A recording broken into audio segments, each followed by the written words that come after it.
அதிகம் தயிர் சாதம், தேங்காய் சாதம், சக்கரை பொங்கல்.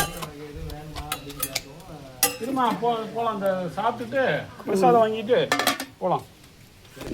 புளி சாதம். இது ஏதோ தட்டில் ஒரு சாதம் இருக்குது. என்ன கருத்து?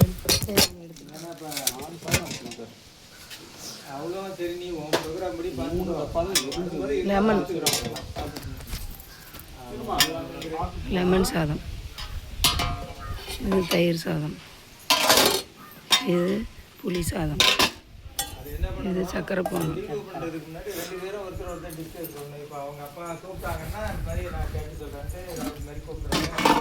இது ராய் பொங்கல்.